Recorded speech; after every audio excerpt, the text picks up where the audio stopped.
Hello friends, कैसे हैं आप लोग। I hope you all are fine. तो आज की वीडियो में हम लोग देखने वाले हैं अंबेडकर का अधीनस्थ या दलितोद्धार परिप्रेक्ष्य के बारे में। इससे पहले मैंने अंबेडकर का जीवन परिचय, उनका वर्क सब आपको पिछली वीडियो में दिया हुआ है। अगर आपको उसकी लिंक चाहिए डिस्क्रिप्शन बॉक्स में जाकर आप देख सकते हैं। ठीक है, तो आज की वीडियो में हम लोग सिर्फ देखने वाले हैं दलितोद्धार, उनका परिप्रेक्ष्य क्या था। ठीक है, सबल्टन पर्सपेक्टिव क्या था उनका। तो डॉक्टर अंबेडकर का जीवन भारत के सामाजिक सुधारों के लिए समर्पित था। उन्होंने जातिवाद और अस्पृश्यता के निवारण के लिए जीवन भर कार्य किया। वे राष्ट्रवादी तथा देशभक्त थे और वे भारतीय स्वाधीनता के प्रबल समर्थक थे, परंतु स्वाधीनता के राजनीतिक पक्ष को सुदृढ़ करने पर जोर देते थे। उनके अनुसार राजनीतिक स्वाधीनता से पूर्व सामाजिक सुधार आवश्यक है। वे सामाजिक व्यवस्था में पूर्ण परिवर्तन चाहते थे। उन्हें जीवन में अनेक बार अपमान सहना पड़ा था। वस्तुतः जीवन के प्रारंभ में उन्हें घोर अपमान और अमानवीय व्यवहार भुगतना पड़ा था। इससे उनके मन में स्वर्णों के प्रति कटुता उत्पन्न हो गई थी। उन्हें हिंदुओं के व्यवहार और ब्रिटिश शासन की नीति से यह पूर्ण ज्ञान हो गया कि सभी अछूतों के लिए प्रति उदासीन है। ठीक है, सभी अछूतों के प्रति उदासीन है और अछूत सभी प्रकार कमज़ोर है और वे सामाजिक, राजनीतिक तथा आर्थिक क्षेत्र में स्वर्णों का मुकाबला करने में असमर्थ है। इसलिए अछूतों के उद्धार तथा उत्थान के लिए उन्होंने अपना जीवन समर्पित कर दिया। इसलिए उन्हें दलितों का मसीहा कहा जाता है। अंबेडकर ने हिंदू सामाजिक व्यवस्था का विश्लेषण किया तथा यह कहकर आलोचना की कि यह व्यवस्था असमानता पर आधारित है। जाति, वर्ग, कुल और वंश के आधार पर इस पिरामिड रूपी व्यवस्था के शीर्ष पर एक वर्ग अपना आधिपत्य तथा वर्चस्व स्थापित किए हुए है, जिसके कारण अन्य वर्ग अपने सामाजिक, धार्मिक और राजनीतिक अधिकारों से वंचित है तथा यही उनके शोषण का भी कारण है। इसी प्रवृत्ति के कारण हिंदू समाज का निरंतर विघटन हो रहा है। आपसी द्वेष तथा तनाव के कारण संघर्ष की स्थिति उत्पन्न हो रही है, जो राष्ट्रीय एकता के लिए एक गंभीर खतरा उत्पन्न कर रही है। अतः डॉक्टर अंबेडकर ने इस दिशा में चिंतन किया तथा जातिगत भेदभाव को समाप्त करके राष्ट्रीय एकीकरण की दिशा में महान प्रयत्न किए। अछूतोद्धार के संबंध में उनके विचार और कार्यों का संक्षिप्त विवेचन पूरा सब उन्होंने कुछ पॉइंट्स में बताया है। तो उसमें पहला पॉइंट है हमारा वर्ण व्यवस्था की उन्होंने आलोचना की थी। डॉक्टर अंबेडकर चतुर्वर्णीय व्यवस्था के प्रबल आलोचक थे। भारतीय हिंदू व्यवस्था का संगठन 4 वर्षों के आधार पर होता था। वह 4 वर्ण हैं, 4 वर्ष की जगह आप वर्ण कर लीजिएगा। ये 4 वर्ण उनके कौन कौन से थे? ब्राह्मण, क्षत्रिय, वैश्य और शूद्र। ठीक है, ये 4 वर्ण व्यवस्था चलती आ रही थी प्राचीन समय से। इस विभाजन में शूद्रों के हितों की रक्षा की कोई व्यवस्था नहीं है। शूद्र शिक्षा व ज्ञान प्राप्त करने से वंचित थे तथा उन्हें आत्मरक्षा का भी अधिकार नहीं था। हिंदुओं की परंपरागत व्यवस्था मनुस्मृति के आधार पर चलती है। डॉक्टर अंबेडकर मनुस्मृति को अन्याय और असमानता तथा शोषण के प्रतीक मानते थे। उनमें हिंदुओं की परंपरागत व्यवस्था के विरुद्ध गहरा आक्रोश था। उनके नेतृत्व में अनेक बार मनुस्मृति को जलाने का कार्य किया गया। ठीक है, जाति व्यवस्था का विरोध वह बहुत ज़्यादा करते थे। ठीक है, डॉक्टर अंबेडकर ने जाति व्यवस्था की आलोचना की है और उसका विरोध किया है। डॉक्टर अंबेडकर का मत है कि 4 वर्षों पर आधारित सामाजिक ढांचे की हिंदू योजना ने ही जाति व्यवस्था और अस्पृश्यता को जन्म दिया है। इस जाति व्यवस्था के कारण असमानता और शोषण व्याप्त है। उनका विचार था कि अस्पृश्यों की समस्या का समाधान छोटे छोटे सुधारों से संभव नहीं है, वरन इसके लिए तो क्रांतिकारी सामाजिक क्रांति की आवश्यकता है। उनका विचार था कि प्रारंभ में जाति व्यवस्था नहीं थी। बहुत समय सम्मान कालांतर में समान के कुछ स्वार्थी लोगों ने, जो उच्च स्तर के थे, इस प्रथा का प्रारंभ किया। ठीक है, उन्होंने कुछ कमज़ोर लोगों से बलपूर्वक काम करा के उन्हें अपनी दास्ता में रखा और उन्हें शिक्षा प्राप्त करने व व्यापार से वंचित कर दिया। इस प्रकार जाति व्यवस्था को अपनाकर शूद्रों को निर्बल कर दिया। उनके अनुसार जाति व्यवस्था हिंदू समाज का सबसे बड़ा दोष थे। वे जाति व्यवस्था को समूल नष्ट करना चाहते थे। तीसरा पॉइंट है उनका अछूतों के सुधार पर बल। उन्होंने अछूतों के सुधार पर बल दिया। डॉक्टर अंबेडकर का विचार था कि अछूतों को स्वयं का दृष्टिकोण भी अछूतों की वर्तमान स्थिति के लिए उत्तरदायी था।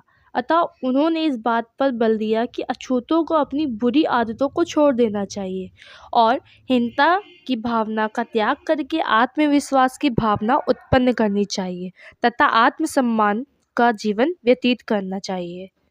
उन्होंने इस बात पर बल दिया कि अछूतों में स्वतंत्रता, समानता और स्वाभिमान से जीवन व्यतीत करने की इच्छा होनी चाहिए। उन्होंने सुझाव दिया कि अछूतों को संगठित होना चाहिए तथा शिक्षा प्राप्त करके अत्याचार के विरुद्ध संघर्ष करना चाहिए। उन्होंने अछूतों को सरकारी नौकरी में जाने तथा खेती करने का भी सुझाव दिया।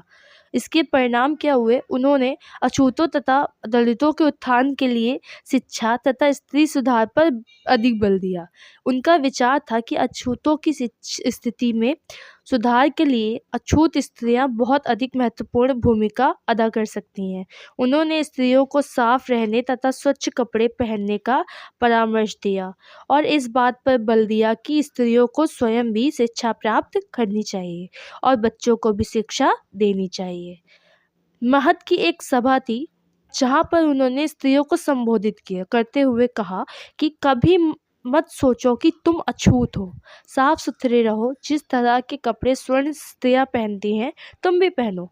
यह देखो कि वे साफ है। यदि तुम्हारे पति और लड़के शराब पीते हैं तो उन्हें खाना मत दो, अपने बच्चों को स्कूल भेजो। ठीक है। इसी तरह चौथा पॉइंट है इनका दलितों के लिए पृथक प्रतिनिधित्व। डॉक्टर अंबेडकर दलितों तथा अछूतों के लिए पृथक प्रतिनिधित्व के समर्थक थे। उनका विचार था कि मुसलमानों की भांति अछूतों को भी पृथक प्रतिनिधित्व दिया जाए।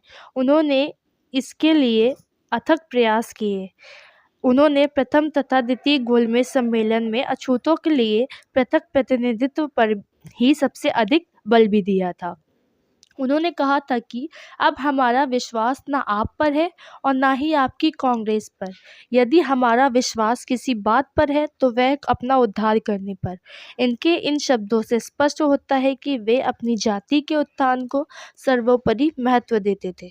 इसके विपरीत गांधी जी का विचार था कि अछूत वर्ग हिंदू समाज का एक अविभाज्य अंग है और ऐसी कभी भी स्थिति को इसको स्वीकार नहीं किया जा सकता जिससे हिंदू समाज का विघटन हो। संक्षेप में डॉक्टर अंबेडकर अछूतों को पृथक प्रतिनिधित्व देना चाहते थे और इस प्रकार अछूत वर्ग को एक बड़ी राजनीतिक शक्ति का रूप प्रदान करना चाहते थे। ठीक है। यहीं पर उनका पांचवा पॉइंट जो था अछूतों को सभी सार्वजनिक स्थानों के प्रयोग का अधिकार। वो चाहते थे कि जितने भी सार्वजनिक स्थान है उन सभी में अछूतों को भी प्रवेश दिया जाए, उनको भी मान्यता दी जाए।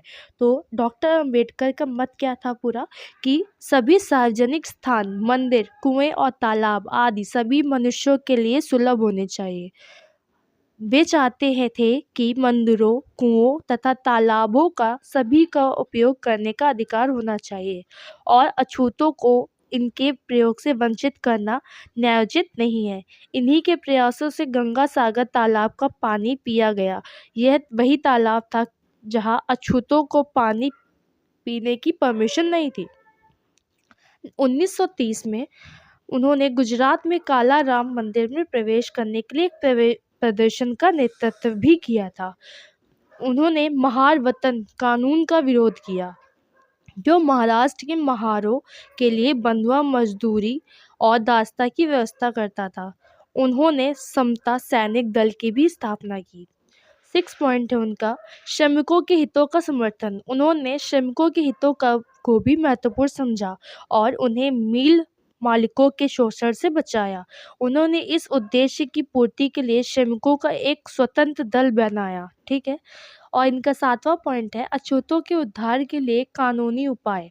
मनुस्मृति तथा अन्य स्मृतियों उस समय कानून थी, अतः कानून द्वारा उनमें परिवर्तन करके सामाजिक समानता स्थापित की जानी चाहिए। उन्होंने कानून द्वारा मनुस्मृति को नया रूप दिया तथा ऊंच नीच की भेदभावपूर्ण कानून को रद्द किया। भारतीय संविधान द्वारा राजनीतिक समानता के साथ साथ सामाजिक समानता की व्यवस्था की गई। संविधान के अनुच्छेद 15 और 16 में सामाजिक समानता की व्यवस्था भी की गई और अनुच्छेद 17 के द्वारा अस्पृश्यता को कानून की दृष्टि में अपराध घोषित करने की व्यवस्था की गई। भारतीय संविधान द्वारा अनुसूचित जातियों तथा जनजातियों को आरक्षण दिया गया। इसका 8वां पॉइंट है डॉक्टर अंबेडकर और धर्म परिवर्तन। डॉक्टर अंबेडकर चाहते थे कि अछूत सम्मानपूर्ण ढंग से जीवन व्यतीत करें। हिंदू धर्म में असमानता और ऊंच नीच की भावना थी, अतः सम्मानपूर्ण और समानता के लिए उन्होंने अछूतों के लिए धर्म परिवर्तन का निश्चय किया। बौद्ध धर्म में उन्होंने समानता का संदेश पाया, अतः उन्होंने अपने वर्ग के लिए बौद्ध धर्म को स्वीकार करने का संकल्प किया और 1956 में 5 लाख व्यक्तियों के साथ उन्होंने बौद्ध धर्म को स्वीकार कर लिया। इस धर्म परिवर्तन का उद्देश्य अछूत वर्ग को अपनी अलग पहचान बनाकर सम्मानपूर्ण स्थिति प्रदान करना था। ठीक है, तो ये इनके पूरे के पूरे 8 पॉइंट्स थे। अब इसके बाद डॉक्टर अंबेडकर के जो ये पूरे विचार थे, इन विचारों से स्पष्ट होता है कि वे अछूत तथा दलितों के लिए समर्पित सामाजिक और राजनीतिक विचारक थे। उनका उद्देश्य अछूतों, दलितों तथा श्रमिकों का उत्थान करना था और वे सामाजिक भेदभाव मिटाकर समानता स्थापित करना चाहते थे। संविधान में धर्मनिरपेक्ष राज्य तथा अस्पृश्यता अपराध अधिनियम उन्हीं की देन है। वे प्रबल देशभक्त तथा राष्ट्र की एकता के प्रबल समर्थक थे। वे प्रारंभ से ही राजनीतिक स्वतंत्रता के भी समर्थक रहे, परंतु उनके जीवन का मुख्य लक्ष्य अछूतों के लिए सम्मानपूर्ण जीवन की परिस्थितियों उत्पन्न करना था तथा समाज को समानता के आधार पर व्यवस्थित करना था, जिससे समाज में व्याप्त ऊंच नीच की भावना समाप्त हो और जाति के आधार पर भेदभाव तथा शोषण न हो। वस्तुतः वे राजनीतिक स्वतंत्रता की अपेक्षा पहले सामाजिक सुधार चाहते थे। इसलिए कहा जाता है कि डॉक्टर अंबेडकर एक समाज सुधारक थे, ना कि एक राजनीतिक। तो अगर आपको मेरी वीडियो अच्छी लगी so please like, subscribe and share and thanks for watching.